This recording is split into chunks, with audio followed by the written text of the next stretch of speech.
கர்நாடகாவில் முதல்வர் சித்தராமையா துணை முதல்வர் டி கே சிவகுமார் இடையே மோதல் போக்கு நீடிப்பது தெரியவந்துள்ளது. மைசூருவில் நடைபெற்ற கட்சி நிகழ்ச்சி ஒன்றில் பங்கேற்ற துணை முதல்வர் சிவகுமார் சிறிது நேரம் பேசிவிட்டு இடையிலேயே புறப்பட்டு சென்று விட்டார். அவரை திரும்ப அழைத்து மேடையில் அமருமாறு முதல்வர் சித்தராமையா எதுவும் கூறவில்லை. போனால் போகட்டும் என்று விட்டுவிட்டார். இந்நிகழ்வில் சித்தராமையா பேசும்போது சிவகுமார் பெயரை தவிர்த்து விட்டார். எதிரே இருந்த கட்சியினர் சிவகுமார் பெயரை கூறுமாறு முழக்கமிட்டனர். மேடையில் இருப்பவர்கள் பெயரை மட்டுமே கூற முடியும் என்று, வெளியே போனவர்கள் பெயரை கூற முடியாது என்றும் சித்தராமையா கூறிவிட்டார். முதல்வர் பதவியை அடைய சிவகுமார் தீவிர முயற்சி செய்த போதும் அது நிறைவேறாத நிலையில் கடும் அதிருப்தியில் இருப்பதாக கூறப்படுகிறது. சிவகுமார் விரைவில் முதல்வராவார் என அவரது ஆதரவாளர்கள் கூறி வந்த போதும் 5 ஆண்டுகளுக்கும் நானே முதல்வர் என சித்தராமையா உறுதிபட தெரிவித்துவிட்டார். நாமக்கல் மாவட்டத்தில் சிறுநீரக விற்பனை தொடர்பாக புகார்கள் எழுந்த நிலையில் சிறுநீரகத்தை விற்பனை செய்தவரின் ஆடியோ ஒன்று வெளியாகி அதிர்ச்சியை ஏற்படுத்தியுள்ளது. பள்ளிப்பாளையம் மற்றும் அதன் சுற்றுவட்டார பகுதிகளில் கூலி தொழில் செய்யும் விசைத்தறி தொழிலாளர்களை குறிவைத்து சிறுநீரக விற்பனை நடப்பதாக குற்றச்சாட்டு எழுந்தனர். இதுகுறித்து மருத்துவத்துறையினரும் காவல்துறையினரும் விசாரணையில் ஈடுபட்டு வரும் நிலையில் இந்த ஆடியோ தற்போது வெளியாகியுள்ளது. இல்லைங்கண்ணா, நான் ஃபஸ்ட்டு கடன் பிரச்சனைன்னு சொல்லிட்டு பற்ற பாய்க்கில் இருந்ததுங்கண்ணா. வெளியில் கொஞ்சம் எல்லாம் பள்ளிக்கூடத்தில் ஃபுல்லாக ஃபைனான்ஸ் எல்லாம் வாங்கி வச்சிருந்தேன்னு சொல்லிட்டு அவங்க பிரச்சனை தாங்க முடியல. எல்லாம் நிறைய பேர் கேட்குறாங்கண்ணா என்கிட்ட கூட. நான் யாருக்கும் எதுக்கும் அந்த விஷயத்துக்கு போகிறது இல்லைங்க. எனக்கு 5 ரூபா கொடுத்தாங்கண்ணா. ஆனால் அது எனக்கு 4 மாதம் ட்ரீட்மெண்ட் போச்சுங்கண்ணா. 3-4 மாதம் ட்ரீட்மெண்ட் போச்சுங்கண்ணா. அப்புறம் போயிட்டு அப்புறம் கடைசியாக மதுரை கூட்டிகிட்டு போய் அப்புறம் அதுதான் கடைசி டெஸ்ட்டுங்கண்ணா. இல்லைங்க, ஆனால் என்கிட்ட நிறைய பேர் கேட்குறாங்கண்ணா, என்னை கூப்பிட்டு போய் ஜாயின் பண்ணணும்னு கேட்குறாங்க. இல்லைங்கண்ணா, நான் ஒரே வாரத்தில் சொல்லிடுறேன். இதெல்லாம் நரக வேதனை. நான் வண்டியில் போயிட்டு இருந்தேன். ஒரு அம்மா கீழே விழுந்துட்டாங்க. திடீர்னு என்னால் போய் அந்த அம்மாவை தூக்க முடியல. நான் ஆனால் அது என் கண்ணு முன்னாடி நடக்குது. ஒரு பொம்மை மாதிரி ஆயிட்டேன். சென்னை வடபழனி சோமசுந்தர பாரதியார் நகரில் வசிக்கும் கருணாகர் என்பவர் வீட்டின் வாசலில் மனித மண்டை ஓடு எலும்புகள் கிடந்ததால் பரபரப்பு ஏற்பட்டது. முன்விரோதம் காரணமாக மிரட்டுவதற்காக இந்த செயல் செய்யப்பட்டதா அல்லது மாந்திரிக வேலைகளா என்ற கோணத்தில் காவல்துறையினர் விசாரித்து வருகின்றனர். அருகில் உள்ள சுடுகாட்டிலிருந்து இவை எடுக்கப்பட்டிருக்கலாம் என முதற்கட்ட விசாரணையில் தெரியவந்துள்ளது. நீலகிரி, கூடலூர் பகுதிகளில் பகல் நேரங்களில் காட்டு யானைகளின் நடமாட்டம் அதிகரித்துள்ளது. குறிப்பாக தேயிலை தோட்டங்களில் சுற்றித் திரியும் 3 காட்டு யானைகளால் தேயிலை பறிக்கும் தொழிலாளர்கள் பணிக்கு செல்ல அஞ்சுகின்றனர். இரவு நேரங்களில் இவை குடியிருப்பு பகுதிகளுக்குள்ளும் நுழைவதாகவும் அப்பகுதி மக்கள் தெரிவிக்கின்றனர்.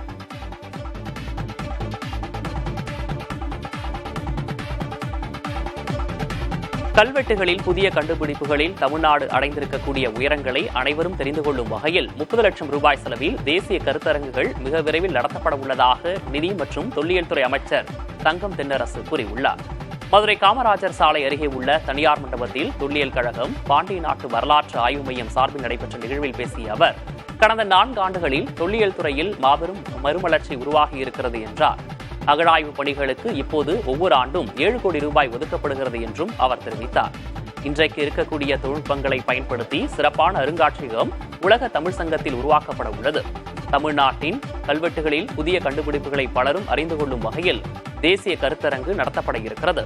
இதற்காக 30 லட்சம் ரூபாய் செலவிடப்பட்டுள்ளது என்றும் அமைச்சர் தங்கம் தென்னரசு கூறினார்.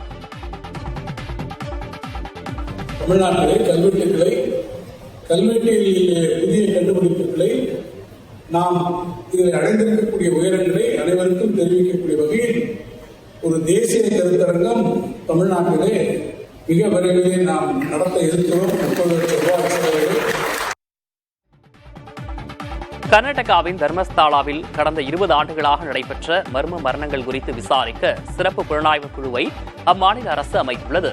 மாநில காவல்துறை தலைவர் பிரணவ் மொஹந்தி தலைமையில் 3 பேர் கொண்ட இக்குழு அமைக்கப்பட்டுள்ளது. இப்பகுதியில் பல பெண்கள் பாலியல் வன்கொடுமைக்கு ஆளாக்கப்பட்டு கொல்லப்பட்டனர். பலர் காணாமல் போயினர் என்று குற்றச்சாட்டுகள் உள்ள நிலையில் விசாரணை குழு அமைக்கப்பட்டிருக்கிறது. ஒரு இடத்தில் ஏராளமான எலும்புக்கூடுகள் கிடந்ததாக ஒரு நபர் கூறியிருந்ததும் பரபரப்பை ஏற்படுத்தியது. பாகிஸ்தானில் மழை வெள்ள பாதிப்புகளுக்கு உயிரிழந்தவர்கள் எண்ணிக்கை 203ஐ தொட்டுள்ளது. 562 பேர் காயமடைந்துள்ளனர். பாகிஸ்தானில் கடந்த 1.5 மாதங்களாகவே பருவமழை பெய்து வருகிறது. பலத்த மழையால் பஞ்சாப் மற்றும் கைபர் பதுன்குவா மாகாணங்கள் வெகுவாக பாதிக்கப்பட்டுள்ளது. மழை பாதிப்புகள் கடுமையாக உள்ளதால் பஞ்சாப் மாகாணத்தில் அவசர நிலை பிறப்பிக்கப்பட்டுள்ளது. பழைய வீடுகள் மழையில் இடிந்த நிலையில் ஏராளமான கால்நடைகளும் வெள்ளத்தில் அடித்துச் செல்லப்பட்டுள்ளன. கோயில் திருவிழாக்களின் போது ஊரையே அலறவிடும் குழாய் ஒலி பெருக்கிகளை ஒரே இடத்தில் கட்டினால் எப்படி இருக்கும்? தேனி மாவட்டம் கம்பம் அருகே உள்ள ராமையப்பன்பட்டியில்தான் ஒரே இடத்தில் மைக் செட்டுகள் கட்டப்பட்டு இசை போட்டி நடத்தப்பட்டது. மைக் செட் உரிமையாளர்களுக்கான இந்த போட்டியில் மதுரை, திண்டுக்கல், தேனி, விருதுநகர் போன்ற மாவட்டங்களில் இருந்து 150க்கும் மேற்பட்டோர் பங்கேற்றனர். ஒரே நேரத்தில் பழைய பாடல்களை ஒலிக்கச் செய்து தங்கள் ஒலிபெருக்கியின் திறனை வெளிப்படுத்தினர்.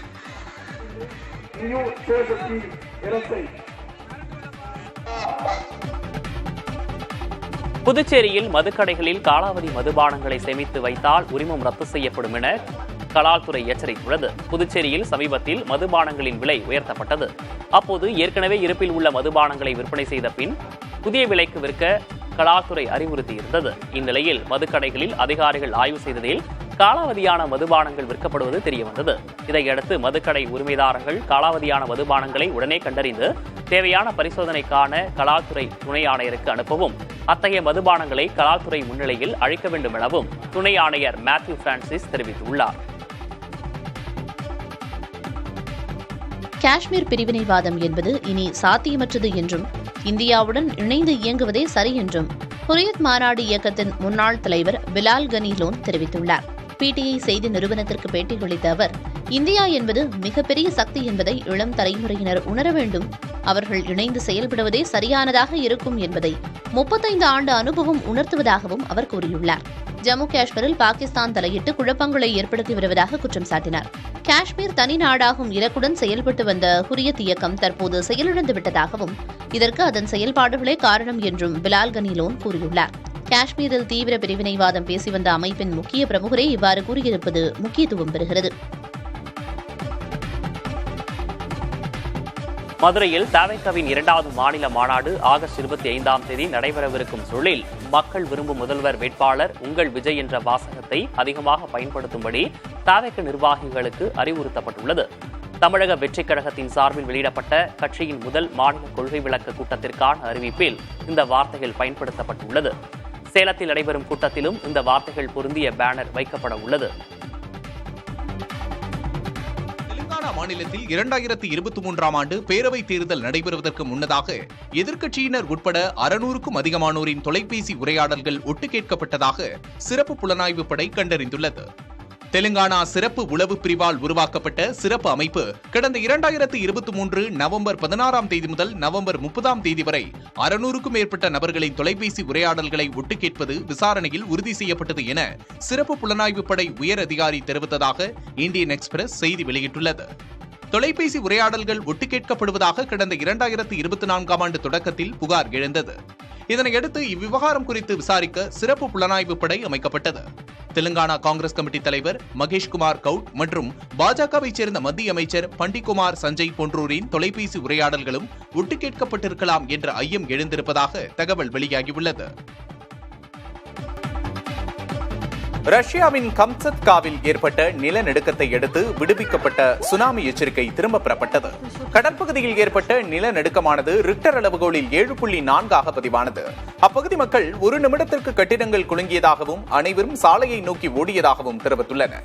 இதனிடையே நிலநடுக்கத்தை அடுத்து சுனாமி ஏற்பட வாய்ப்பிருப்பதாக பசிபிக் சுனாமி எச்சரிக்கை மையம் கூறியிருந்தது.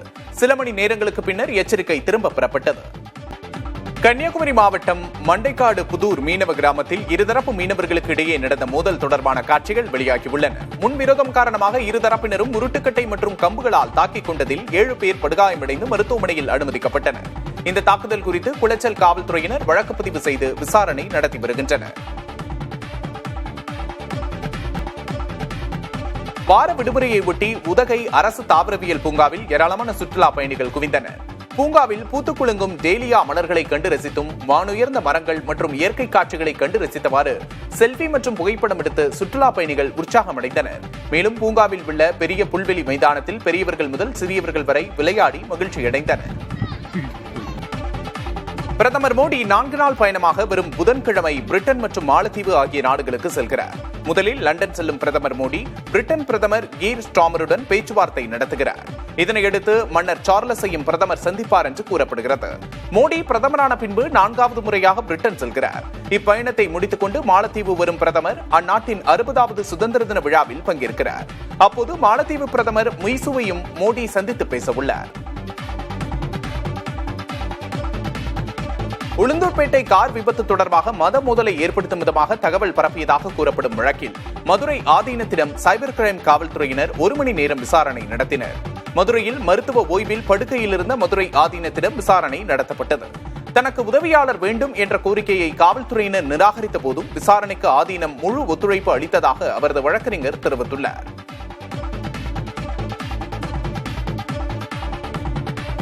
திமுக அமைச்சர் நேருவை விட்டு அறிக்கை என்ற பெயரில் முதலமைச்சர் ஸ்டாலின் ஆழம் பார்த்திருப்பதாக எதிர்க்கட்சித் தலைவர் எடப்பாடி பழனிசாமி விமர்சித்துள்ளார்.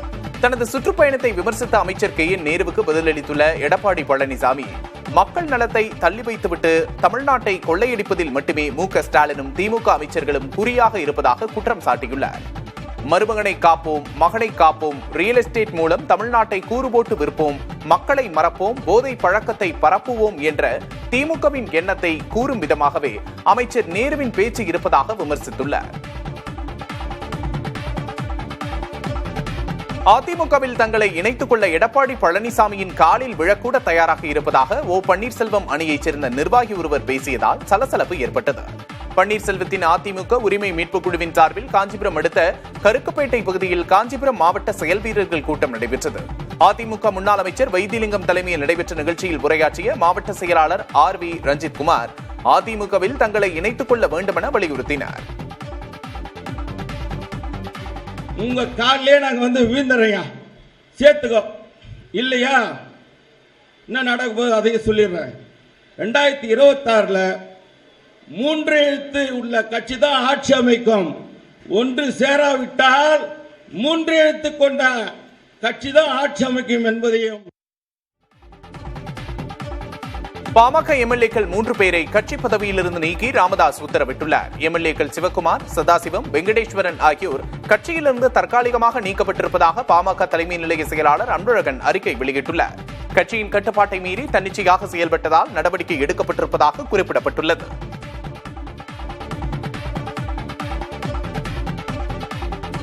வேலூர் மாவட்டம் குகையநல்லூர் கிராமத்தில் நாய்களை வெட்டி இறைச்சியாக்குவதாக கூறி தனியாருக்கு சொந்தமான இடத்தை பொதுமக்கள் முற்றுகையிட்டனர். 50க்கும் மேற்பட்ட நாய்கள் வளர்க்கப்படுவதாகவும் இரத்தக்கரைகள் மற்றும் ரோமங்கள் சிதறி கிடப்பதாகவும் குற்றம் சாட்டினர். இதனையடுத்து கிராம நிர்வாக அலுவலர் அளித்த புகாரின் பேரில் சலவன்பேட்டையைச் சேர்ந்த வடிவேல் மற்றும் பிரேமானந்த் ஆகிய 2 பேர் கைது செய்யப்பட்டனர். இறைச்சிக்காக நாய்கள் கொல்லப்பட்டதா என்று விசாரணை நடைபெற்று வருகிறது. சென்னை எண்ணூர் அருகே கொசத்தலை ஆற்றில் மீண்டும் எண்ணெய் கழிவுகள் கலந்திருப்பதால் மீனவர்கள் கடும் வேதனையடைந்துள்ளனர். இதனால் அவர்களின் படகுகள், மீன்பிடி வலைகள் சேதமடைந்துள்ளன. மழைக்காலங்களில் தொழிற்சாலைகளில் சுத்திகரிக்கப்படாத கழிவுகளை ஆற்றில் விடுவதே இதற்கு காரணம் என்று மீனவர்கள் குற்றம் சாட்டுகின்றனர். எண்ணெய் கழிவுகளை தடுக்கவும், சேதமடைந்த படகுகளுக்கு நிவாரணம் வழங்கவும் மீனவர்கள் கோரிக்கை விடுத்துள்ளனர்.